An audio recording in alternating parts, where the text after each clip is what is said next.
G'day guys, Clint Adams here, recording episode number 50 of The Full Landscape, a milestone for me. I can't believe we're at 50, but we are. Today, I speak with Craig from Asset Landscapes. Craig is 3 decades or thereabouts into his career as a landscaper, and he's doing landscaping across the residential, commercial, and then local government markets. Currently living in Brisbane, running a crew of nearly 20 staff in New South Wales inside the lockdowns and the challenges of running a business around COVID. But it seems like he's, I guess, taking it in his stride.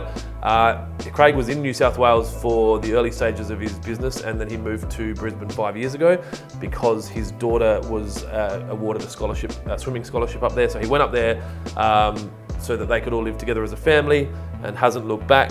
Kind of jealous, actually. I think this is a really, really good podcast. He's got some unbelievable experience and knowledge around so many different areas, and I hope I've done him justice in the questions that I've asked him and given him an opportunity to really highlight some beneficial things for you guys, the audience. So yeah, if you do enjoy this, please don't hesitate to leave a review for us. Subscribe to the channel if you haven't already. And if you've got any questions, we'll link up Craig's details in the comments section. Instagram and Facebook, Instagram and his website being the go-to ones. Short of that, thank you for your attention. Sit back, relax, and enjoy. So, how did you get into landscaping? Was it always the plan, or did you come out of school and just not have a plan? And yeah, well, I finished school a long time ago, 1988. Didn't really have a plan for work. It was sport. It was sport related. I played water polo, high-end water polo. I made an Australian junior team, and we had based ourselves at the Institute of Sport for probably about 6 months in early 1989. And then we went to the World Championships in France, mid to late that year.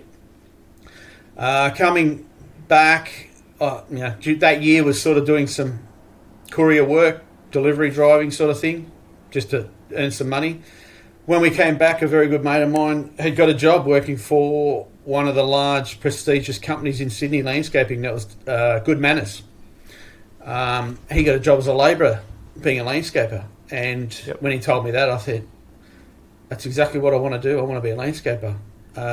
My father was a builder, not a private residential builder, commercial builder, project manager. My brother was in construction as well. I didn't want to do building. And then when that light bulb came on, that moment was the moment I went, I want to do landscaping. So I did have a friend of a friend that was a landscaper, and got a job labouring with him for a few months until I found a more permanent position. And that's the only job that I've known since 1989, really. So what did landscaping look like in 1989? Like, I know that's probably a weird question, but that's, what is it? We're just as close to 2050 as we are to 1989. What was different? I mean, it seems like so much would have happened since then, but what were people? There's so much. I suppose so much has happened, and so much is the same. Where can we start? So like wet lay stone, natural stone being imported from overseas. Yeah, no, that never happened. So the big products were always concrete. At that time, it was probably the end of. Not sure about with Adelaide and things like that, but in Sydney we had exposed aggregate concrete then. It was more like a river pebble that they used in driveways. That was going out of fashion because it was slippery. Councils didn't like it because of all the environmental issues with washing concrete down the drains and things like that. Yep. There was no environmental protections. Clay pavers was a big thing. Laying clay pavers, just a normal brick style clay paving. We would do a lot of that. Well, I started to do a lot of that when I started Asset Landscapes Residential. We did a lot of clay paving. Then it was starting to look towards the format pavers, which are your 400 traditional 400 by 400s, but more concrete based. Then they started to go into reconstituted stone. Yep. That was big. That was really big in the mid 90s. Huge. Yep. I think it was here as well.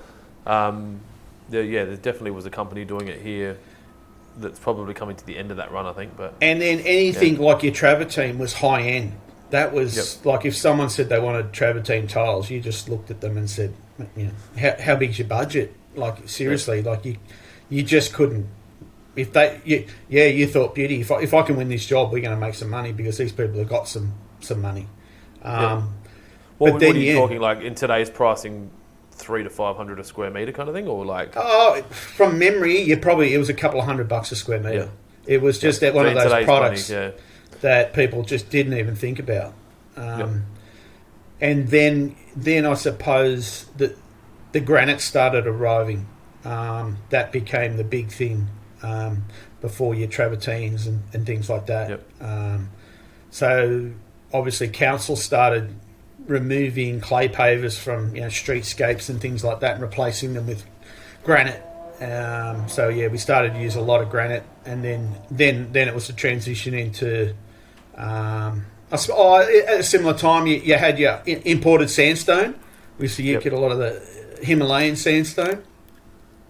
But then, and was this all being laid on sand still? No. Well, some people did. We never did. Not you. No, you wouldn't. You wouldn't lay it. I've never laid a travertine or anything like that on a sand base. We've always let it crack. Laid it wet. A lot of those. Were there much of? I guess you know how the Boral have the dry cast cement. We laid a lot of those. We did lay some of those dry. A lot of the reconstituted or concrete-based sort of products. They weren't good on driveways if there was any sort of contour on your driveway. If you're trying to lay a 400 by 400 on sand, it just didn't go real well. So it had to be wet laid. And then I suppose in the mid-90s, if someone was paying for that was high-end. They were paying for a concrete base, then paying for those products which now at the time were way overpriced. People were paying a lot of money. Similar price today, you're probably paying $60, $70, $80 a square metre. That's just for the paver. Yeah. Yeah. That makes sense. And then... What about... Sorry, go. Oh, just then once travertine arrived and people started saying, well, I can... At the time when it first came in, you could probably buy it for $50 or $60 a square metre. Yeah. And that just smashed that market apart. And then, obviously the clay paver market just disappeared as well. Yep. Yeah, it seems the clay paver market has its place here. There's a Littlehampton make clay pavers up, well, not far out of the CBD.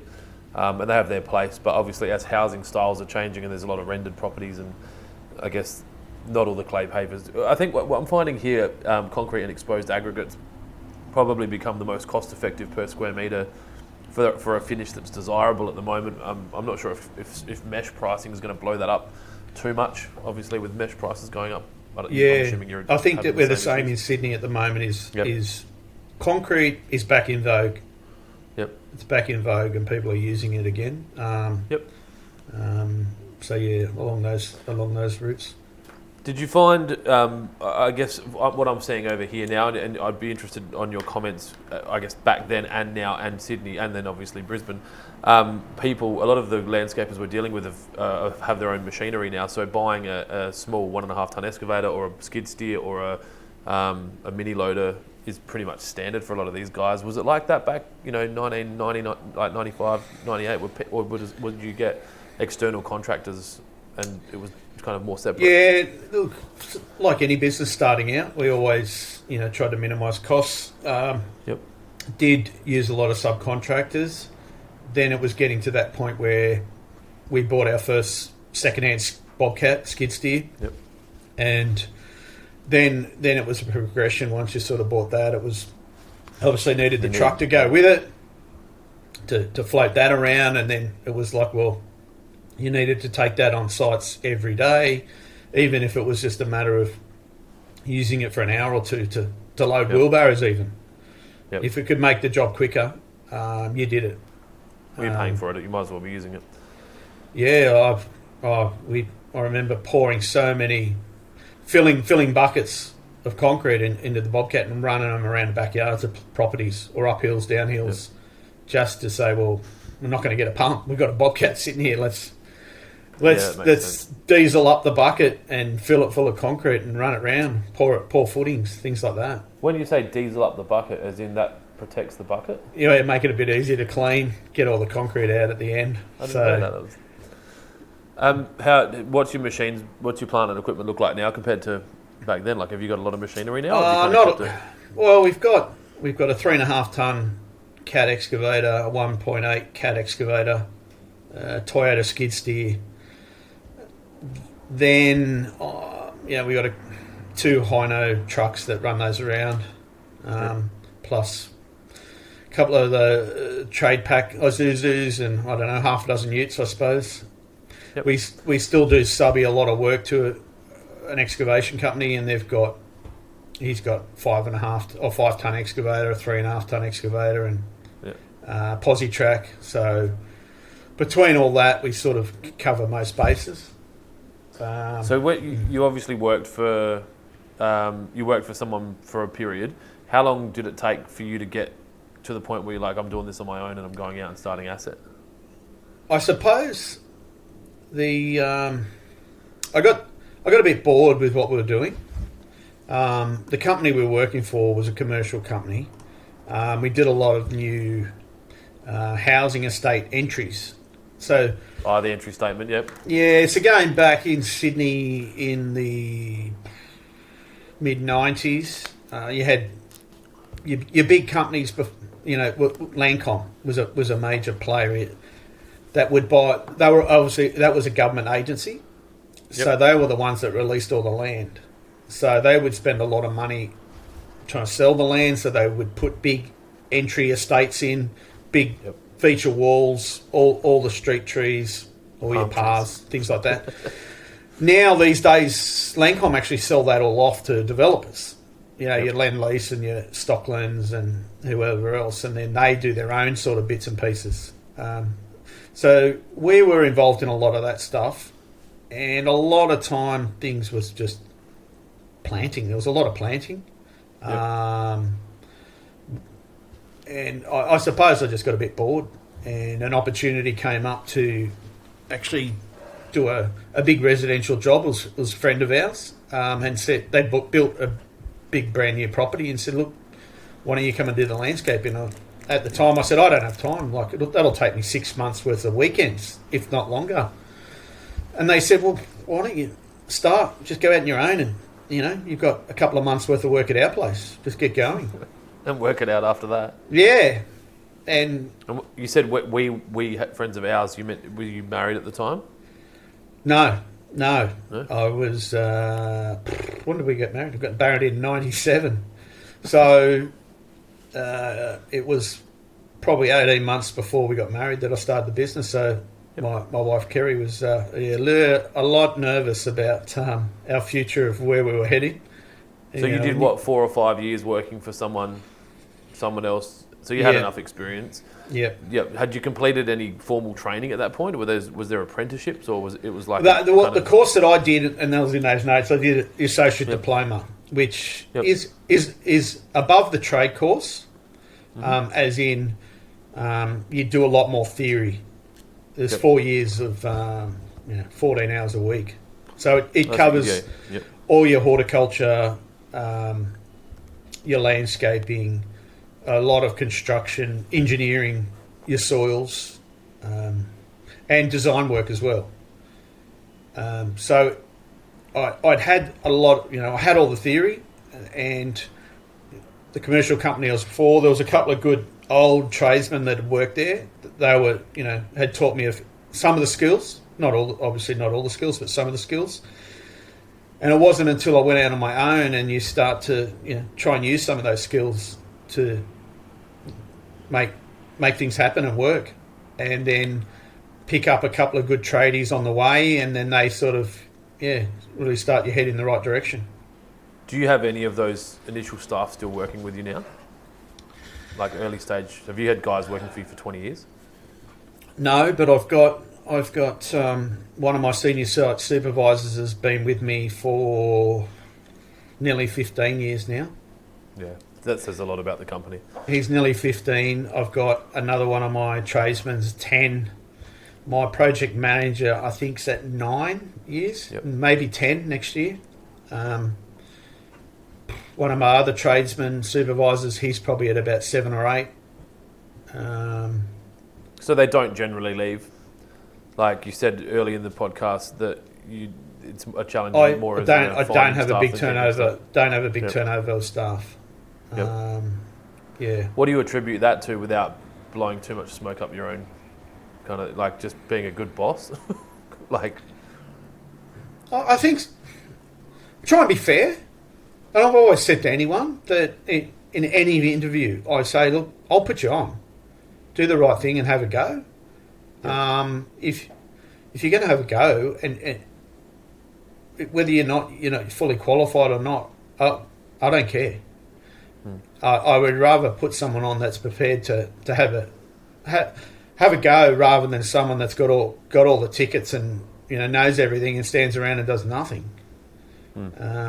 So I try and be fair both ways, and even and it's just little things with your daily timesheets. I say to guys, well, if you start 10 minutes late, and you finish 10 minutes late, I don't care. I really don't. But don't hit me up for half an hour overtime if if you're going to start late and finish late. It's not overtime, so it works both ways. So, just well, you can't. I mean, and I probably should have gone down this path first, but for everyone watching and listening, obviously, you're now living in Brisbane, but trying to operate. Well, not trying to operate. Well, at the moment, it's trying to operate. Yeah. I don't want that to sound disrespectful. So, operating the business from Brizzy, I guess, without those long-serving staff members or team members, because a lot of businesses your size and my size don't have too many documented procedures, and a lot of the skills are learnt from the director and then handed through, and there's not a lot of documentation. So I'm thinking, if you didn't have that freedom and supportive, without being too nosy on what they're doing, I wouldn't imagine this would work. Couldn't have happened. At the time when the opportunity came to move from Sydney to Brisbane, obviously the first person I spoke to was, after my wife and I had sort of made the decision to do it, was my project manager, Anthony. Yep. And I said, look, what do you think? And he just looked at me and he said, I can't see why it can't work. He goes, if it doesn't work, I'm not doing my job, because I pay him to run the jobs, to manage the jobs, to schedule them, all those sort of things. So, but technology plays a lot of part as well, like we are today, just now talking. Yeah. If that came up when I first started landscaping, that you could run a business from Brisbane, it couldn't have happened. You just go, no way. It just couldn't be done. I'm actually now thinking about it. I'd love to live in Brizzy, and we joke about it a lot. And I guess I've got a lot of questions around that. Talk me through why you moved to Brizzy, and then I guess the pros and cons of the move. Like, what have you loved about Brizzy, and what do you miss about Sydney? So the house that we were at in Sydney, I bought that before we got married. It was a 2-bedroom house in 1996. Got married in 97. Raised both the kids in there. Had done a couple of renovations. One big, massive renovation. Finally, had the big garage. Finally got my driveway down. I never had a driveway till the last 6 months of actually living in that house. It was always the last thing that was going to get done, and it didn't get done till just before we actually put the for sale sign up. And we were looking a big move. We were just sick, a bit tired of where we were at. I suppose in life generally as well. Was it a busy part of Sydney? Were you living in a? Look, we were near Borkham Hills, which is very central. The hills area of Sydney, very central to everything in Sydney. It was a good spot. But we just needed something else and different. And So that could have been coastal, could have been rural, could have we been... were looking both. We looked at all those things. Yep. We were looking near the beach, northern beaches of Sydney. We didn't want to go sort of, the big construction boom in Sydney in the west at the moment, and didn't want to get caught up in all the traffic and things like that, and living in the burbs.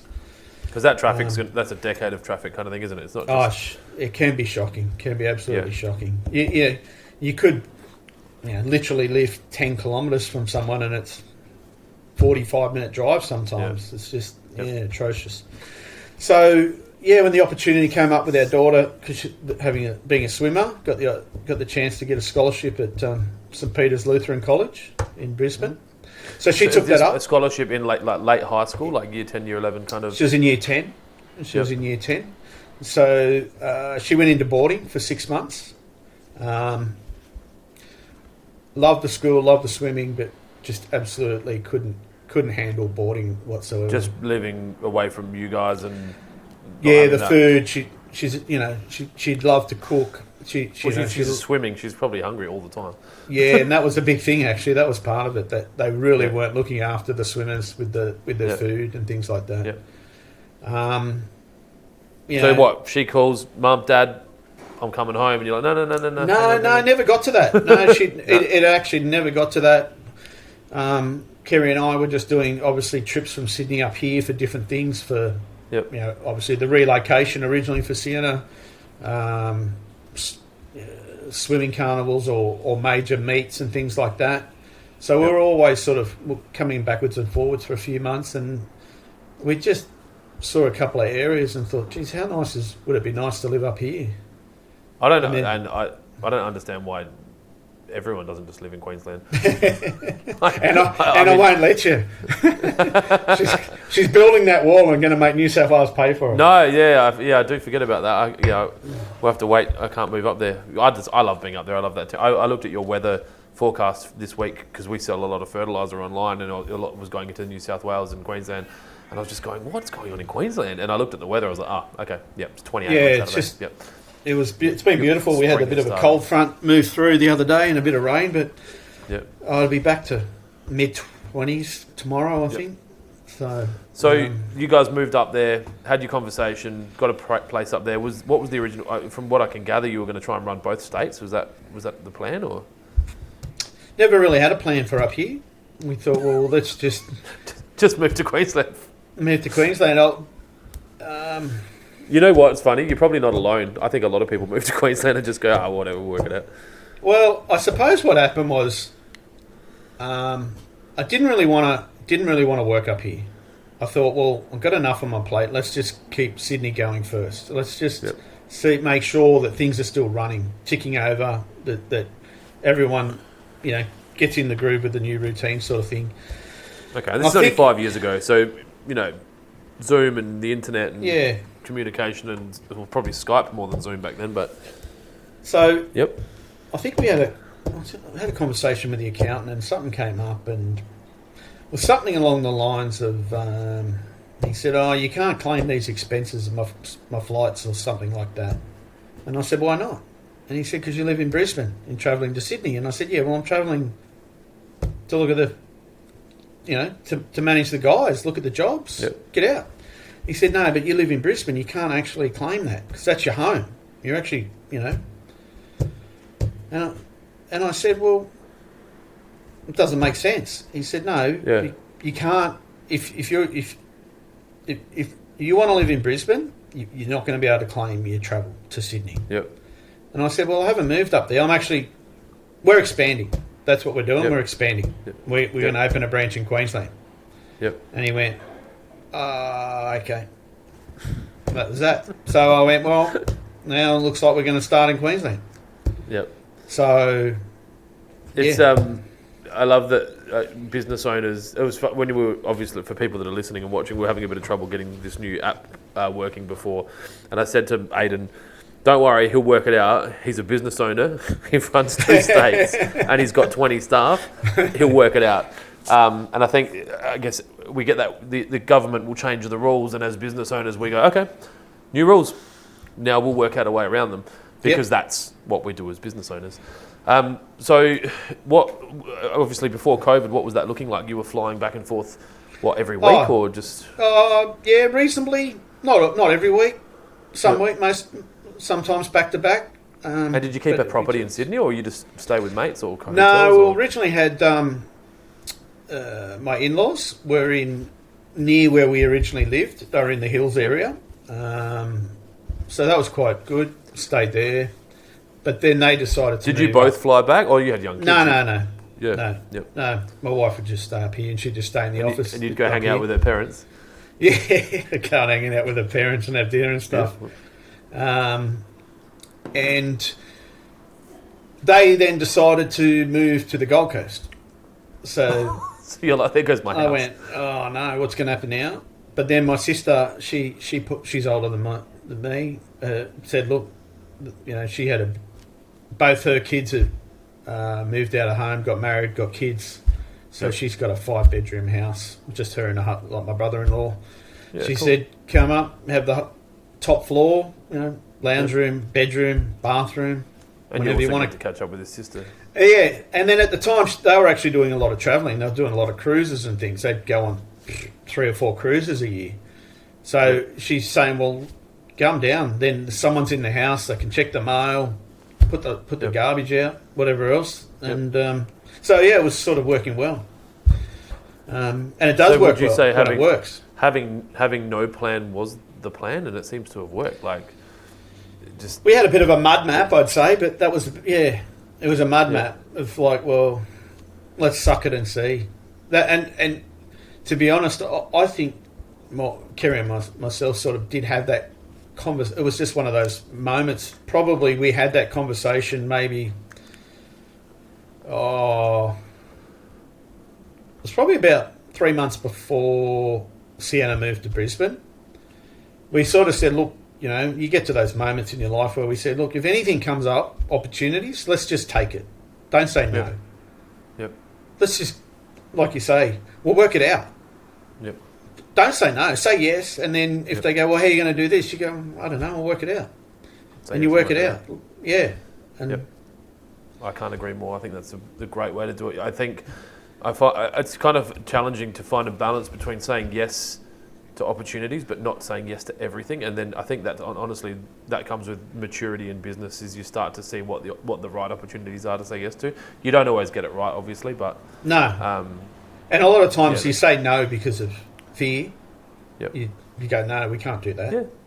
Ultimately, so Sienna was quite young. I'm assuming you had had that conversation and going, well, if she struggles, we're going to go look after her or support her or whatever. She's just a tough kid and she was going to be fine. We didn't know. We thought it would be good for her to see how she would act. She was the one that sort of said she wanted to go. She knew how big the opportunity was. Yep. So she was earmarked to be an Australian swim team swimmer, like that good? Yeah, she'd won national medals. So when she came up in 2016, 2017, she made the Australian junior team. Went to the World Championships. This sounds like a story that I've heard from maybe her father in about 20 minutes ago. You would have heard the story. You would have heard the story from Ariane Titmus's parents last week and the week before from Tokyo. So same story. It's exactly the same story. It's exactly the same story. So Ariane had moved to the same school and the same swim club 6 months before Sienna had got there. And is that a school that's known for that? They'll go find the right talent. So they had moved to that school 6 months before, or she'd moved to that school basically 6 months before Sienna had got there. Yeah. Okay. And they'd moved from Tasmania. They did the trip from Tasmania to Brisbane. And just by chance now they built a house directly behind us. They're our back next door neighbour. Do you both have swimming pools? We do. We do. I think that was probably a no-brainer. While I remember, there's going to be people wondering, what happened when you went to France for the junior water polo? Did you win? No, we didn't win. I think we ended up 8th. It was 16 teams in total. There were 16 Were we teams. a strong country at that point, or Reasonably strong. There was another player that he Australian junior player that had a scholarship in America. If he actually came and played in our team, we probably would have made the semis. May not have medalled, but we should have made the top 4. So water polo is kind of really probably at the front of a lot of people's minds, because obviously the Olympics have just been on them, like it was on TV here, and I've half joked, because obviously one of my businesses is called Waterpro, and I've played with the idea of sponsoring a water polo team and kind of tying in Waterpro polo or something. I think it's a crazy sport. I don't know how you guys do it, but do you keep your fitness up from that? I still play. No shit, that's cool. No, I still play. So it's a bit more social now, but when you play men's sport, there's no such thing as social. It's Div 7. Yeah, the social parts in the beers in the car park at the end. I was going to say the competitive, the white line fever still exists. Oh, 100%. You probably just don't look after your body as much after the game. That's exactly right. So still play. So yeah. I want to drag it back to landscaping. I'm very conscious to make sure that we keep... the reason I do this podcast is obviously to highlight your experiences and then hopefully help other people that are maybe in a position that you've been in, and maybe shortcut their learnings. I've got a lot of information, a lot of questions that I want to get through. So in your notes, you've talked about the fact that you've kind of got this hybrid business, and Inika, who obviously introduced us, said that you've got quite a unique hybrid business where you're still doing residential, but you're also like heavily in commercial, and then obviously you focus a lot on local government. Talk me through that mix, and why each of them matter and what's important to you. Okay, yeah, I suppose if you got 3 or 4 different landscapers in the same room, they'd give you 3 or 4 different answers of what you should do. You know, you should only do residential, you should only do commercial, you should only do this. Yep. I started in commercial, but then started asset landscapes in residential. During that, early on, had a few client contacts that sort of said, look, we've got this little commercial job, or I think we had a council contact came through, local government council, said, look, you want to price this? So we did, and that's how those it started to evolve that way.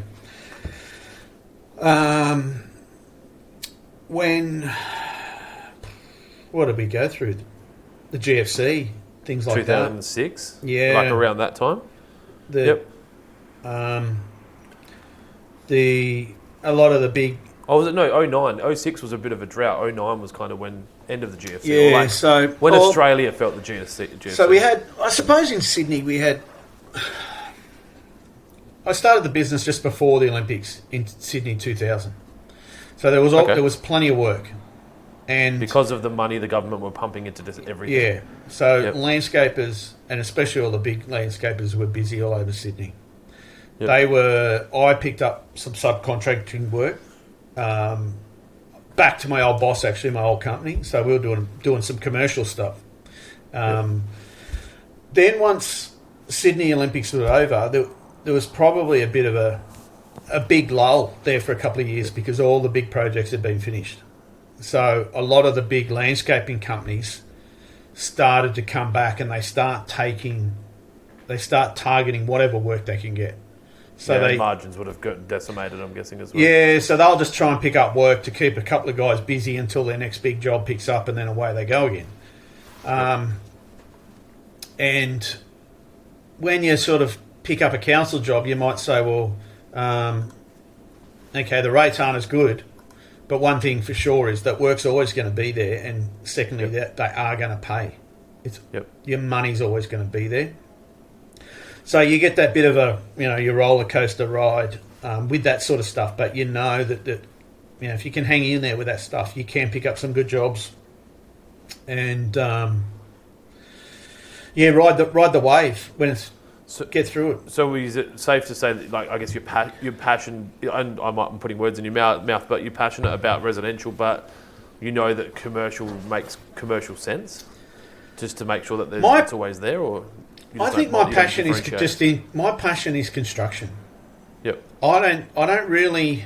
I love to see some of the high end detail finishes on things, which you'll get with residential. Yep. But then I love to see, especially now we talked earlier about, concrete's come back in vogue. To me, a really good exposed aggregate concrete driveway can look great. That could be in any situation. That could be a streetscape or a driveway or a path anywhere. And I love being able to build that. It doesn't matter to me what I'm building. I just love the concept and being able to construct those things.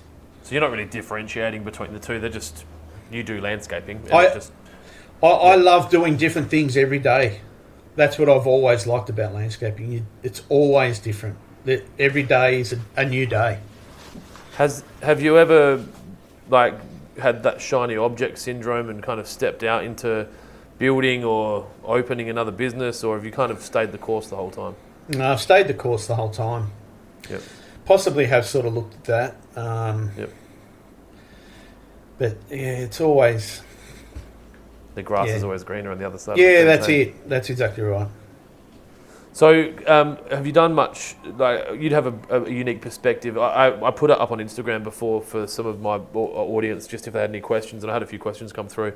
And one of the guys was curious, obviously, what states you worked in, and obviously Brisbane and Sydney, Queensland and New South Wales, and then how those states differed commercially. Are the commercial markets much different, or is we it what it is? haven't done any commercial work up here yet. Yep. But you'd be seeing it, you'd be conscious of what's going on. No, I'm definitely starting to put my nose to the ground a little bit with that sort of stuff, because Brisbane obviously did win the Olympics for 2032. Yep. In the next 10 years. Oh, you've already experienced this as well, so you're ready. Yeah, I know that there's going to be a lot of construction go on. I know that. So I'm starting to think, well, maybe start to... Just move your whole team up. Maybe start to look to maybe win a few more jobs and start to see what happens, and maybe make contact with a few of the larger builders. Because, there will be a lot of work. I do know of some of the bigger guys in Sydney that have branched out up here, and talking about sort of like your Glasgow groups and your Green Options. I'm not sure if you've heard of those guys. Green Options are down here as well. So the thing up here, and I've seen it, is the construction industry up here is very heavily unionised. Yep. More so. Well, I wouldn't say it is at all down here. So obviously a lot different to here, and obviously New South Wales. Yeah, no. So that, from what I understand, obviously can be a bit of a struggle for some of that work to happen. Because it's foreign to you? You have to learn that 100%. Yeah. Probably when I first started landscaping, union was sort of... Their stronghold in Sydney was starting to diminish. Yep. So we never really come across it too much, or didn't have any real dramas with it. But it exists there.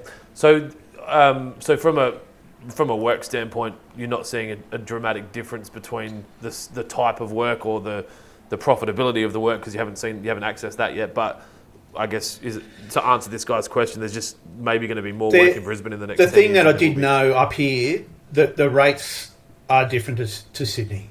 That you can't charge as much for things. Yep.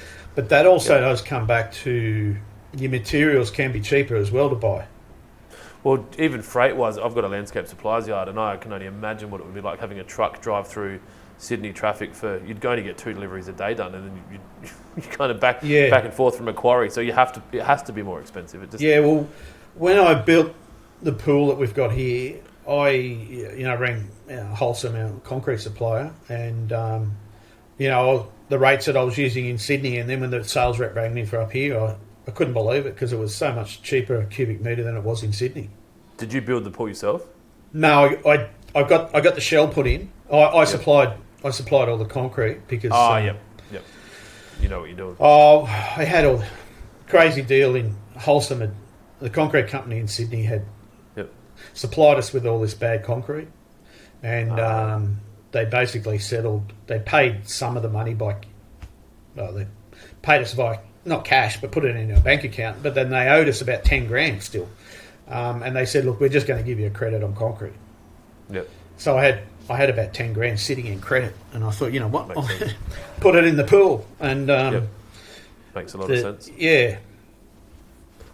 One of the other questions that came through was, what's the biggest issue or problem that you've had when quoting residential work? Now, reading that question, I didn't really understand which side of that, and I sent him a message back and didn't get it back, so I wasn't sure if it was kind of like... I can tell you now, that's clear as day to me, that question.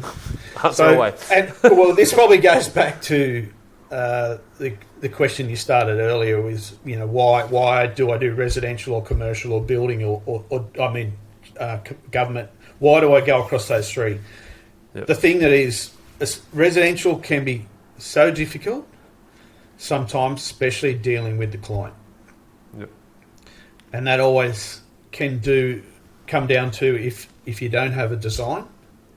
If it's, say, you know, design and construct, and you're just going on a bit of a mud map, and you might have the quote that's got that much detail in it that, you know, it's unbelievable.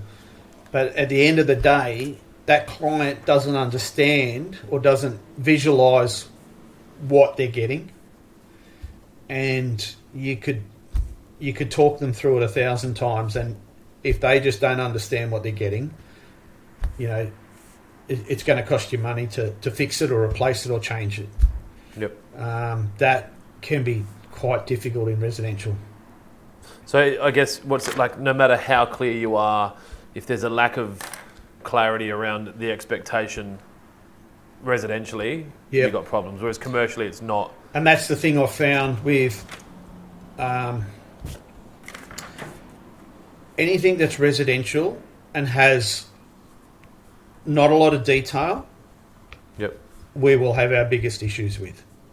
How do you tackle that? Do you just not quote it, or you just try to start to, like, you've been around long enough, you know how you're going to handle it? We try and minimise any things early. Yep. And the simple things could be just, you know, Chinese whispers. You go back to old Chinese whispers. When I say, you know, I might say to Ant, my project manager, okay, this is what we're doing on this job, blah, blah, blah. He might then slightly change that to the site supervisor, who then slightly changes it to the guys that are actually digging the trench, and then all of a sudden it's like, what's happened there? That's different to what we're supposed to be doing. So you just communicate more in writing, or you just... Yeah, just try and have some more, even if it's just more of a... I suppose, in those notes that I sort of sent you, I'd taught for 2 or 3 years at TAFE. Yep. So I wanted to get a bit of an understanding of what was being taught to apprentices and tradesmen that were coming out of TAFE. So in doing that, I started to understand how people aren't the same and they all learn differently. Mm-hmm. So in doing that, obviously some people you can verbally say, I want you to go and dig that trench. No problem. I want you to dig from A to B, and I want it 200 mil deep, that long. You tell the second guy, and he'll go, I don't know what you're talking about. I don't know how to dig that. And you go, okay, well, I'm going to draw a picture for you, and I'm going to show you. This is how you're going to do it. And then the third guy will go, I sort of know a little bit about that, and you've got to give me a bit of a picture, but I need a bit more information. What height, what level? So that's the thing we sort of deal with, depending upon what crew gets a job, could determine if they don't have the correct information, what the outcome could be. And that doesn't necessarily mean they're a bad crew. No. They just all have different communication methods. That's right. That they haven't received the right communication from the start. Yeah. Well, it's all on you, isn't it? Like, ultimately. And it's good. When I read that, I was like, that's insane. Like, that's an interesting, like, technique to go try and understand more about what's going on. And to be able to learn that, I'm assuming you would have learned a bunch of other stuff as well, but to be able to pick up that has to have changed the way you run your business. Well, that's... We try and, now we have a better understanding of our crews, and make sure that we, obviously at the start of the job, if we start to identify there could be a problem with, whatever we're building or making that could be critical, we try and make sure that there's nothing left to chance to go, well, hang on, are we all on the same page with this? Yep. What are you using for that? Do you have an app that you use to communicate internally? Are you using kind of Slack or WhatsApp or Facebook, or like how do you talk? Yeah, well, we've just started with a new app, but look, I'm happy to hear other people's experience. We were using Workplace that runs off Facebook platform. Ah, that's right. Yep. And WhatsApp, we've used that. I know one of my clients uses Signal, I reckon. Yep. Because it has a good desktop functionality, so you can be communicating with the guys from your computer. WhatsApp's okay. We use WhatsApp internally. But I've only got 3 locations. I don't have people on, building sites and construction sites everywhere. So, I find our communication's different. But we've just started with Connect Teams. Yep. We've probably been up and running for about a month now. And it is workplace communication, job scheduling, and timesheets. So far, it's awesome. Does that connect the timesheet side? Does that connect with a wage software? Do you use something like KeyPay or Employment Hero? Or we're on MYOB now. Yep. I think it can, but we just haven't got that far with it yet. But basically, that's 6 months of trial and error. And The thing for me is now I can, our pay week is Monday to Friday. We will pay on the following Monday. So Monday morning, I'll go in, click on timesheets.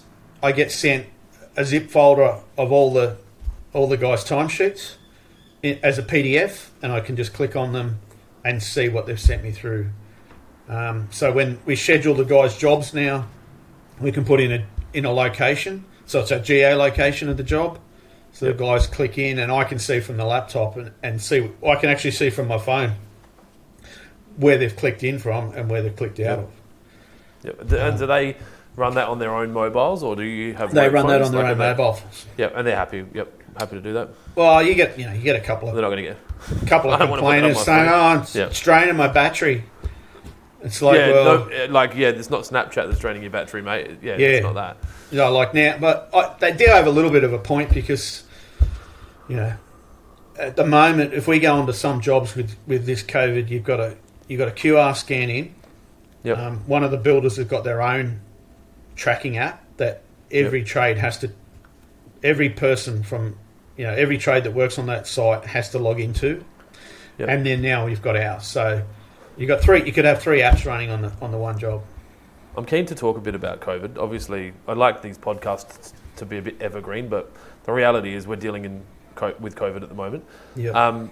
What's New South Wales like? I was talking to a friend of mine he's got a business here. I'm like, I just don't understand how there's not more carnage and more people going broke, and these, like, if so much has stopped, like, are people close to running out of money? Like, you don't have to comment on yourself, but is that the feeling? Like, is it getting to that point where people are going to shut their businesses down and just call it? It's getting quite difficult. We're probably going to be okay, I hope. I like that last bit. I hope. Fingers crossed. This end of this month will be, because we had that 2-week closure, and that was nothing. Yep. 2 weeks of no money coming Bliss, in. Walk in the park, yeah. Yeah, I stayed at home. What am I doing? Yep. So I'm hoping that we'll be okay, and we've got cash flow coming back in, and we'll be all right. I think there will be some that will struggle. Yep. And it's probably going to take a month or two. It'll take a couple of months because they'll probably get by this month without paying their creditors, or they'll pay a couple of guys off, and then next month they'll pay the other couple of guys off. Is this the hardest, like, as in we're at the end of the hardest period now?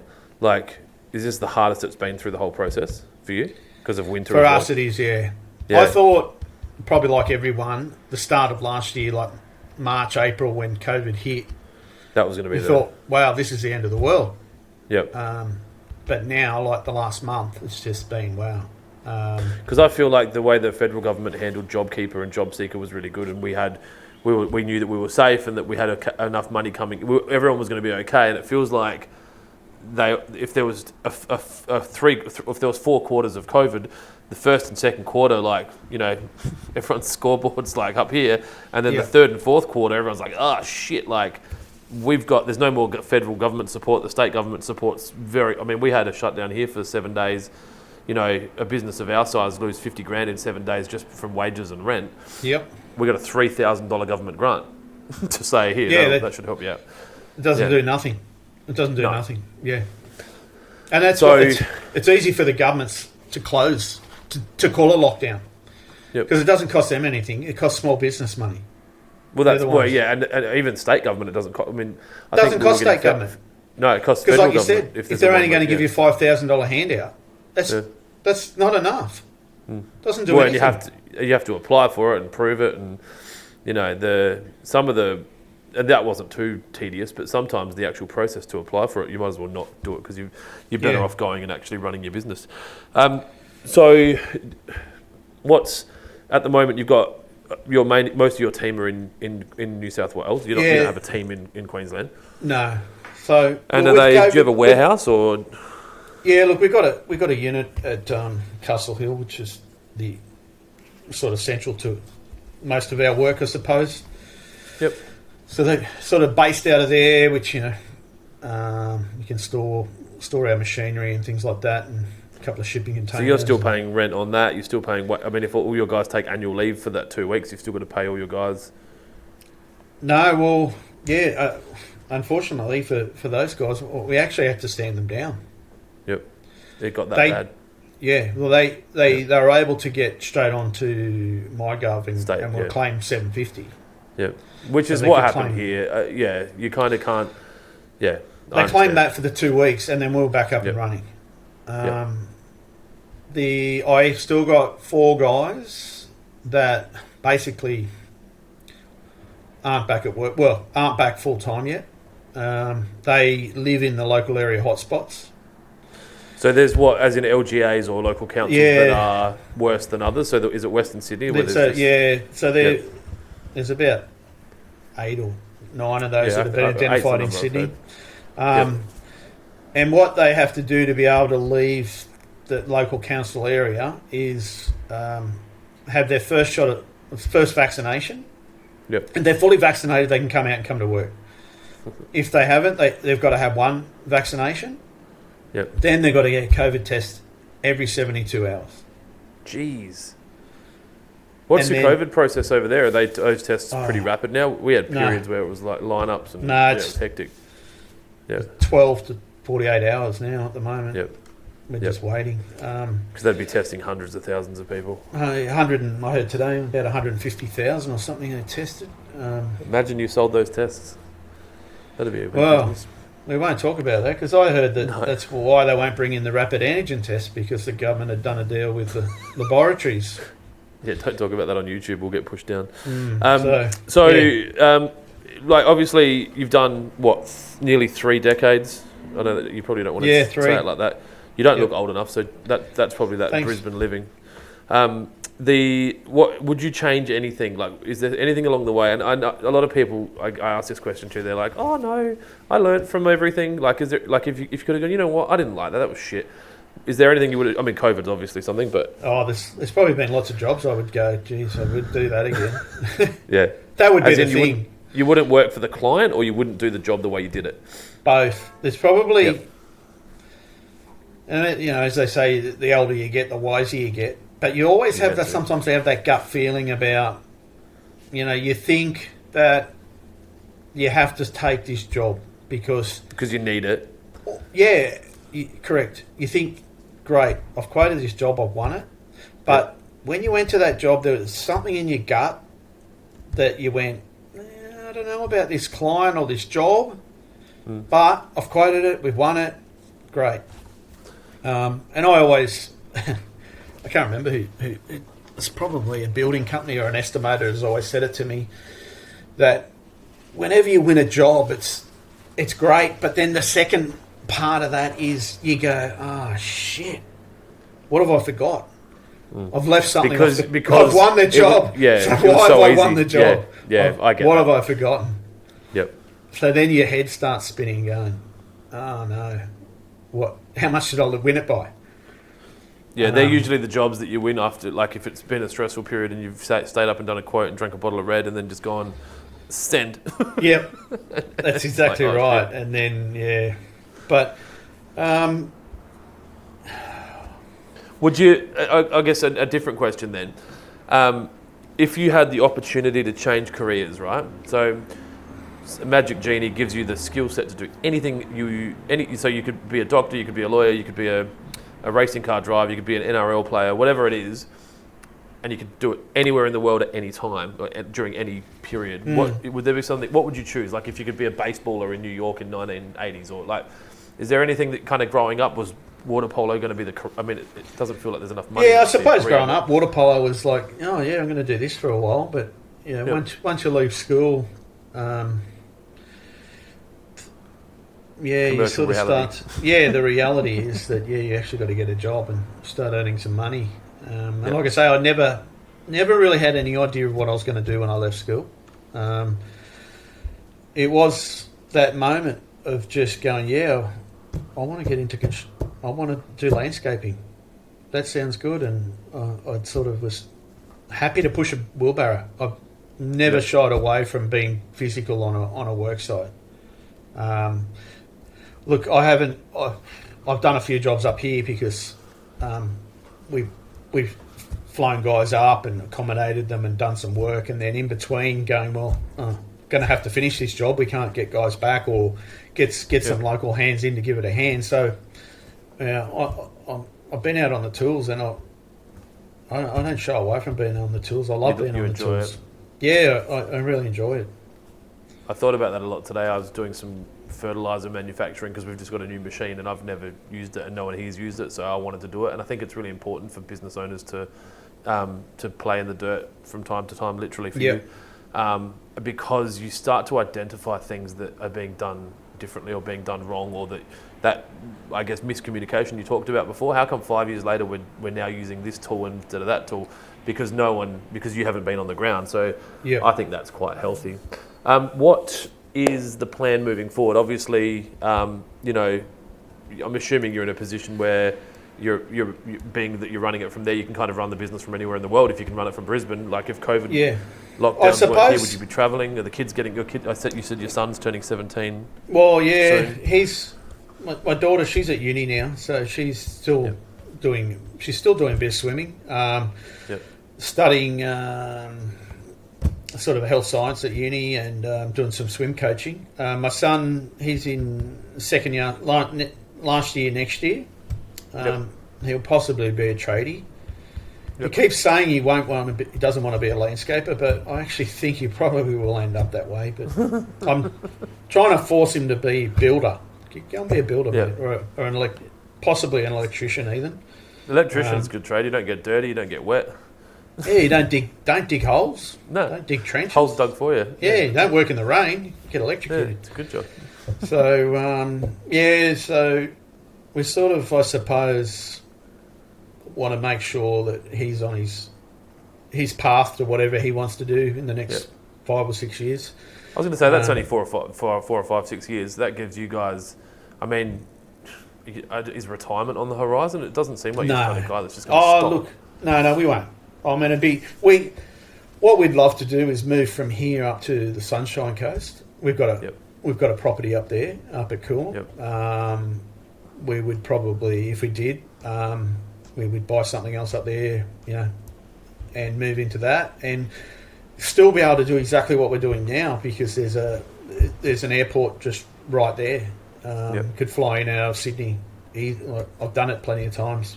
Flown from Sydney straight up the coast, and Kerry and the kids have been up there and do that. That's probably what would be looking to do.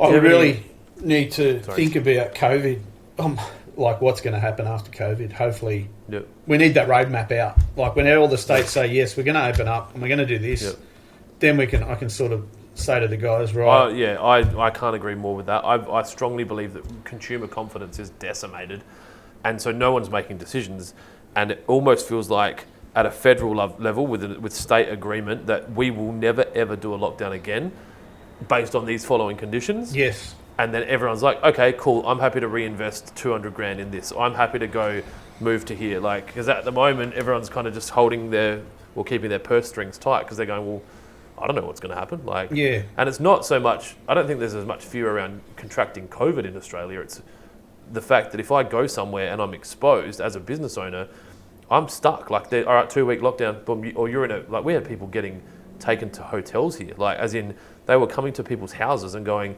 you need to go to a Medi hotel. You can't isolate at home. And I'm just going, I can't. How do you run a 30, 40 person business or 20 person business not knowing if you're going to be allowed to go to work tomorrow because you've been to a site and you've been exposed? Like, we had that personally up here a couple of weeks ago. Sienna was a casual contact at uni. Yep. And so she'd done all the right things. She was identified. She went and got tested. They said, okay, it had been a week since that contact. And they said, right, you got to quarantine at home for a week. Get your test. Second last day out, do another test.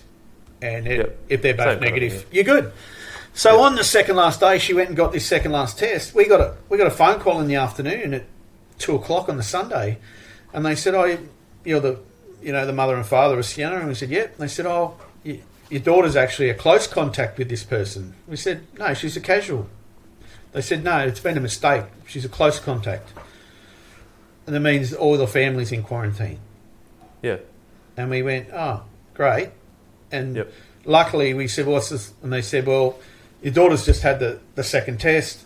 If that comes back negative, it should be okay. That was Sunday. You'll be allowed to leave home Tuesday afternoon. Yeah, so that's not dramatic. But the thing is, it's very easily 2 weeks. So we could have had my feeling. Sorry. No, you're right. So my feeling is that, like, I'm following it closely just to try and plan. The numbers are saying that we're kind of 70-80% by like November, early December vaccination rate. If that's the measuring stick that they're using to open things up, we've got a federal election coming in March, maybe next year. I don't think that Scott Morrison's going to want to go to a federal election with anyone not being able to travel. Well, I think they're going to want people being able to fly to see their family for Christmas. Federally want it open, and guess what? States don't want it open. States don't want it open. Well, then the states don't get any money. The Labor states don't want it open. No. So, and I think I read somewhere that I guess the gist was that Scott Morrison relinquished too much power to the state politicians, and it's going to hurt him because it's hard to take that back, and it's very rare for I guess anyone in power to relinquish power when they're given power. That's right. And we've seen that historically a lot. So, I've got just a couple of more questions. I need to kind of wind it up soon. Do you have anyone that you like? Do you have any mentors that you go to when you're like, I guess, struggling to make a decision, or have you stayed in touch with obviously previous bosses like Good Manners and like, or is it all internal? No, it's unfortunately it's just been myself. Talk to myself. Yep. Ask a stupid You've question. Never had a business partner, answer. Obviously. No, I never had a business partner. Yep. No, my wife. Does Kerry get involved? She has been involved in the business for a long time. Obviously since she had her own career before we got married. She was in real estate. Then she'd sort of moved into her family's business, which was glazing, while she was pregnant and having kids, which was quite secure. But then at the same time was starting to do all our admin side of the business. And then once her parents retired the business, she sort of moved fully across into asset and done it ever since. So, generally it'd just be her and myself making. Do you have any regrets about having? Does that work for you guys? Like, I find for me, sometimes I just don't want. Like, my wife has a little bit to do with the business now, and sometimes I'm just like, I don't want to talk about work. I don't want. Like, I just want. Like, probably almost 10 years, I didn't talk to her about work. Like, she had no idea. She didn't have access to the bank accounts, the software, the staff. And it was nice. Like, I just got home and we were married and happily doing that. And now it's we don't talk shop. After about, look, she'll get a bit cranky at about 5 o'clock if the phone's still ringing, which is fully understandable. It's time. It's time to wrap up. Like, what can't be resolved tomorrow now? It should have been done by. And I totally understand that, and I've sort of done that as well, because my father was a project manager for a building company, and back in the 70s, 80s, early 90s, all we had was a telephone, a dial telephone, and no mobile phones. And he would come 6 o'clock if anyone rang him at 1 minute past 6 o'clock at night, whether it was a subcontractor, a tiler, a painter, a concreter. He wouldn't answer the phone. He'd say, sorry. Business hours are finished. Yeah, we're finished. All done. Talk to you tomorrow. Yeah. I think it has its merit. I'm on the fence with that. I'm trying to get a good balance. We've got young kids. I've got an 8-year-old and 2 4-year-olds, and they don't get it. I mean, obviously your kids probably have less interest in talking to you when you get home than they may have when they were younger. My kids, I get home and they're just like, whew. And so I don't want to... I guess I don't want their memories to be of me looking at my phone, and I also want to enjoy that time while I've got it, because my 8-year-old, you can see him starting to kind of like, independent, or move into an independent place. But also, there's fires sometimes, and sometimes there are things that can't wait till tomorrow. 100%. There are. Definitely there are. But it's prioritising, going, well, can that wait or can't wait? That's it. Thank you so much for taking the time out of your day. Obviously, we got off to a bit of a rocky start with this new app, but I think we did pretty well. If people want to find out more about what you're doing, or even get in contact with you about doing work for them in New South Wales and maybe even Brizzy, what's the best way? Is Instagram where you're... Instagram is great, or go to the website, assetlandscapes.com.au. There's an info page there. It's all there? Yeah. All right, we'll link that up. Pleasure. When we put the podcast up live, we'll put it up as soon as they can edit it, it'll go up. I really appreciate it. I'd love to catch up with you face to face when I'm in Queensland. Queensland's definitely one of my favourite places to travel, and usually we'd be there once a year, if not twice a year. That's like most of people. Well, there is a plan to go there in October at the moment. We haven't bought tickets yet, but looking at going to Cairns for a little bit of time. So we'll see how we go. And thank you so much. I really appreciate it. It's been a pleasure. Great to talk. Enjoy the rest of your day. Okay. See you, mate. See you. Bye-bye.